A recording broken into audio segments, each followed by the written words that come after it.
Salam selamat pagi Bapak Ibu jemaat yang dikasihi oleh Tuhan. Shalom, selamat pagi Ibu Bapak, saudara-saudara yang diberkati Tuhan, kita berdoa. Shalom, selamat pagi jemaat yang dikasihi oleh Tuhan Yesus Kristus.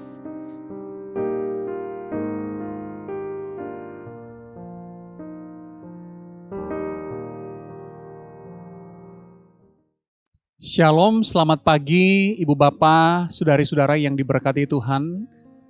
Saya berharap kita semua berada di dalam perlindungan Tuhan di tengah kondisi pandemi yang semakin mengganas. Sebelum kita membaca dan merenungkan firman Tuhan, mari kita berdoa. Tuhan, kami bersyukur karena Engkau tidak pernah meninggalkan kami sedetik pun. Tuhan selalu bersama dengan kami, terima kasih. Bapak, pagi hari ini kami akan membaca dan merenungkan firman-Mu meski dengan singkat. Kiranya Tuhan menolong kami agar firman yang kami baca dapat kami renungkan dan dapat kami aplikasikan di dalam hidup kami setiap hari. Terima kasih ya Tuhan, di dalam nama Yesus kami berdoa. Amin. Mari Bapak Ibu Saudara-saudara kita membuka firman Tuhan di dalam Amsal pasalnya yang ke-28 ayat 13 sampai dengan ayatnya yang ke-14. Sekali lagi Amsal pasal 28 ayat 13 sampai dengan ayatnya yang ke-14. Firman Tuhan berbunyi demikian. Siapa menyembunyikan pelanggarannya tidak akan beruntung. Tetapi siapa mengakuinya dan meninggalkannya akan disayangi. Berbahagialah orang yang senantiasa takut akan Tuhan. Tetapi orang yang mengeraskan hati akan jatuh dalam malapetaka. Saudaraku yang diberkati Tuhan, di dalam dunia psikologi ada sebuah terminologi yakni denial. Denial atau penolakan. Nah saudara, denial atau penolakan ini berarti suatu sistem untuk mempertahankan diri dengan cara menolak atau tidak mengakui fakta atau kebenaran yang sedang terjadi. Jadi meskipun ia tahu bahwa hal yang terjadi adalah sebuah fakta, adalah sebuah kebenaran, tetapi ia akan terus melakukan penolakan. Nah saudara yang diberkati Tuhan, denial ini atau penolakan ini itu dapat kita jumpai secara individual ataupun komunal. Contoh yang paling sederhana misalnya ada seorang pecandu narkoba. Dia sudah tahu bahwa narkoba memiliki dampak yang buruk bagi kesehatannya, bagi mentalnya, bahkan bagi relasinya dengan orang yang lain.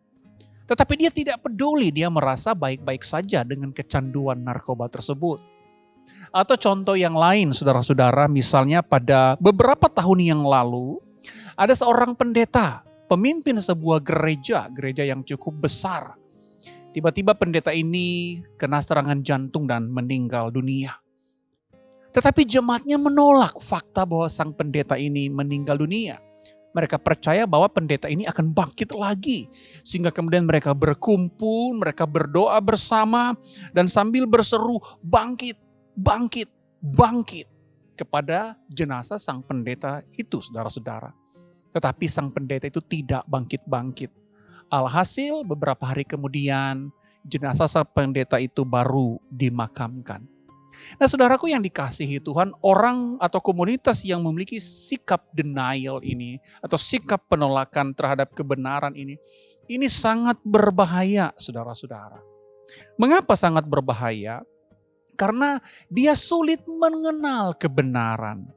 Bahkan kalaupun dia tahu itu hal yang benar, dia tetap akan menolaknya saudara-saudara. Mengapa? Karena kebenaran itu tidak sesuai yang dia harapkan. Karena kebenaran itu membuat dia tidak nyaman, saudara-saudara. Jadi kita bisa bayangkan saja jika kita berjumpa dengan orang yang seperti ini, saudara-saudara. Meskipun jelas-jelas dia berdosa, meskipun jelas-jelas dia hidup di dalam dosa, tetapi dia merasa dia baik-baik saja, saudara-saudara. Dia merasa tidak ada yang salah. Maka jangan berharap ada pertumbuhan rohani di sana. Tidak akan ada perubahan karakter di sana. Bahkan saudara-saudara di mana dia berada, dia akan menjadi racun bagi komunitasnya. Nah saudara, orang atau komunitas yang memiliki sikap denial ini tidak mampu melihat kesalahannya. Jangankan itu saudara-saudara, dia tidak mampu mengenal kerusakan yang ia sudah ciptakan. Ia selalu merasa diri baik-baik saja, saudara-saudara. Apakah ada introspeksi atau refleksi pribadi? Tidak ada, saudara-saudara. Alih-alih berintrospeksi atau berefleksi secara pribadi, malah dia seterusnya merasa benar dan menyalahkan orang lain, saudara-saudara. Bahkan ketika sudah banyak orang yang mengingatkan dia, dia tidak peduli. Dia tetap merasa diri benar. Firman Tuhan pagi hari ini mengingatkan kita hal yang sangat baik sekali. Firman Tuhan berbunyi, siapa menyembunyikan pelanggaran tidak akan beruntung. Tetapi siapa mengakuinya dan meninggalkannya akan disayangi. Berbahagialah orang yang takut akan Tuhan. Tetapi orang yang mengeraskan hatinya akan jatuh ke dalam malapetaka. Saudara yang diberkati Tuhan, mengeraskan hati atau menolak kebenaran akan membawa kita kepada malapetaka. Jika kehidupan kita secara terus-menerus menolak kebenaran dan tidak mengakuinya, tidak ada introspeksi di sana, merasa diri kita baik-baik saja, maka kehidupan kita akan berujung pada malapetaka. Jika kita selalu menolak kebenaran, maka yang di depan kita adalah penghukuman. Karena itu saudara yang diberkati Tuhan, firman Tuhan mengingatkan kita untuk tidak menolak kebenaran, untuk mengakui dan meninggalkan kesalahan, dan berhenti berkeras hati di dalam segala dosa dan kebiasaan yang buruk yang kita lakukan.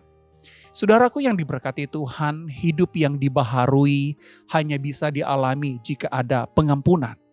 Tetapi pengampunan hanya bisa diterima jika ada pengakuan. Karena itu saudaraku yang diberkati Tuhan, mari kita membiarkan hidup kita dibenarkan oleh firman. Membiarkan hati kita dikoreksi oleh kebenaran Allah. Dan membiarkan Roh Kudus menuntun kita di dalam kebenaran. Kiranya Tuhan memberkati. Amin. Mari kita berdoa. Tuhan, tolonglah kami di dalam menjalani kehidupan kami. Jauhkan kami dari sikap penolakan terhadap kebenaran, sikap yang enggan mengakui kesalahan. Namun ajar kami untuk terus rendah hati, mengintrospeksi kehidupan kami, memperbaharui karakter dan perilaku kami berdasarkan terang firman Tuhan. Kiranya firman-Mu saja yang menuntun hidup kami. Di dalam nama Yesus kami berdoa. Amin. Selamat menjalani hari ini saudara-saudara. Mari kita hidup di dalam pengakuan dan penerimaan terhadap kebenaran. Tuhan memberkati.